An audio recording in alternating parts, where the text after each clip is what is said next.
My channel. तो कैसे हो आप सभी लोग। तो आज हम एक्सप्लेन करने वाले हैं स्वॉर्ड गाय का एपिसोड। फिर चलो तो फिर एक्सप्लेन करते हैं। एपिसोड स्टार्ट होता है। एपिसोड की स्टार्टिंग में इची जो अपनी गाड़ी से शिशुदाई से जाने लगता है। क्यूका ने अपनी नजर उस पर रखी होती है। क्यूका उसकी इंफॉर्मेशन निकाल रही होती है। क्यूका बोलती है उसके साथ मेरा पहला मिशन है, लेकिन मैंने चक्र के बारे में और उसके लड़ने के तरीके के बारे में बहुत कुछ सुना है। प्राचीन भारत के महाकाव्य में ऐसे देश के बारे में बताया है जिसने देवताओं को नाराज किया था। प्रकाश का एक चक्र चलाने वाला देवताओं के दूत राजा और उसकी प्रजा को दंड देने आया था। प्रकाश ने सब कुछ उड़ा दिया जिससे तबाही की थी। उसे रिंग ऑफ द लाइट कहा जाता है, जिसे देवताओं के दूत ने इस्तेमाल किया था। देवता ने अपने हथियार को पीछे छोड़ दिया। सीन चेंज हो जाता है। साइका बोलती है गाय खाना रेडी है, तुम्हारा पसंदीदा खाना बनाया है। साइका रूम में आती है। गाय रूम में नहीं होता है। गाय अपनी माँ के कब्र के पास बैठा होता है। गाय उस स्टेचू की तरफ देखकर मुस्कुराता है। साइका गाय के पास आती है। तभी बारिश शुरू हो जाती है। तभी गाय रोने लगता है। साइका को मास्टर की बताई हुई बात याद आने लगती है। मास्टर ने बोला होता है गाय एक बच्चे में बदल गया है। साइका गाय को सहानुभूति देने लगती है। साइका बोलती है कोई बात नहीं गाय, चलो घर चलते हैं, आज फेस्टिवल है तो हम एक साथ जा सकते हैं। सीन चेंज हो जाता है। मास्टर ने छोटी बनाई हुई तलवार एक बूढ़े आदमी को दिखा रहे होते हैं। बूढ़ा आदमी छोटी तलवार को देखकर बोलता है यह अच्छी तरह से बन गई है, तुम अंत में इस लेवल पर पहुंच ही गए। मास्टर धन्यवाद बोलते हैं। बूढ़ा आदमी बोलता है क्या हुआ, तुम सेटिस्फाइड नहीं हो। मास्टर बोलते हैं नहीं ऐसा नहीं है। बूढ़ा आदमी बोलता है यह तो तुम्हारी आदर्श तलवार है, मुझे लगता है कि यह काफी नहीं है। मास्टर चुप बैठे होते हैं। बूढ़ा आदमी बोलता है मैंने सुना है कि तुमने शिरो तलवार को तुम्हारे प्रशिक्षक का हाथ बनाया है। मास्टर कहते हैं तो आप पहले से ही जानते हैं। बूढ़ा आदमी बोलता है उस बच्चे का नाम क्या है। मास्टर गाय का नाम बताते हैं। बूढ़ा आदमी बोलता है हालांकि यह काफी कठिन कदम है, क्या होगा अगर शिरो की बुराई उस पर हावी हो जाए। मास्टर बोलते हैं मैंने इस बारे में बहुत सोचा, सच में शिरो एक भयानक शापित तलवार है, लेकिन शिरो गाय के जन्म से उसकी रक्षा करता है। केवल शिरो ब्लेड उसके दिल के भीतर काट सकता है, मेरा यही मानना है।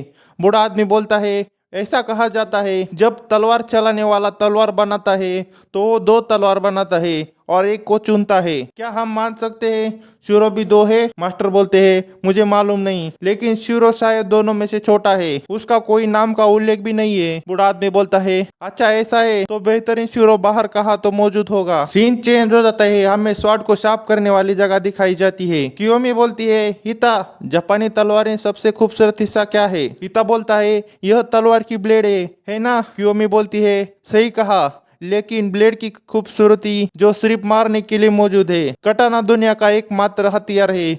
इसने हथियार के ब्लेड को सुंदर कला के रूप में उन्नीत किया है। ब्लेड को हम जितना शार्प बनाते हैं वो उतनी खूबसूरत हो जाती है, और जितनी सुंदर हो जाती है वो उतनी शार्प हो जाती है। अनलिमिटेड हथियार और अनलिमिटेड ब्यूटी, यह जापानी तलवार है।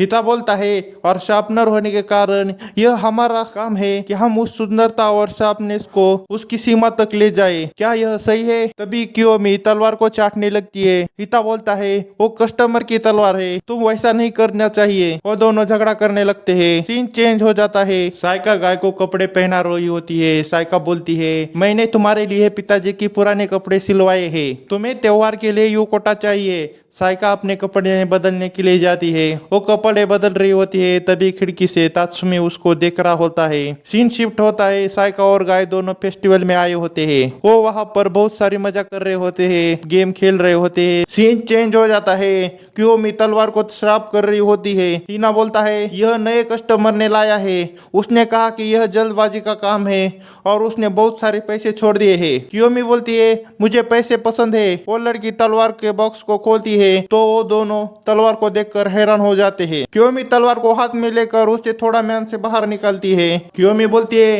ये तो शिरो है, वो तो अमुन का था। नहीं, मैंने सुना है कि उसे नष्ट कर दिया है। यह अच्छी कंडीशन में है, इसे अधिक समय नहीं लगना चाहिए। कियोमी तलवार को साफ करना शुरू करती है। कियोमी तलवार को बड़ी ध्यान से साफ कर रही होती है। हीना उसकी तरफ देख रहा होता है।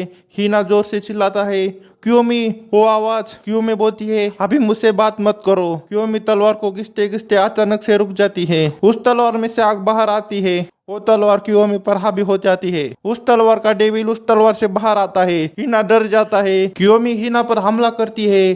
पहला हमला चूक जाता है। हिना डर कर पीछे हटने लगता है। कियोमी हमला करती है। हिना उससे बचकर नीचे झुकता है। तलवार उस दीवार को काट डालती है। दीवार पर लगी सभी तस्वीरें नीचे गिर जाती है। कियोमी उस तलवार के काबू से निकल जाती है। कियोमी बोलती है, यहाँ से चले जाओ, जब तक मैं ना कहूँ तब तक वापस मत आना। कियोमी तलवार को फिर से साफ करना शुरू करती है। तलवार से आवाज आने लगती है, मुझे खून चाहिए, मुझे और खून चाहिए। कियोमी अपना हाथ काट कर अपना खून उस तलवार पर डालती है। सीन चेंज होता है।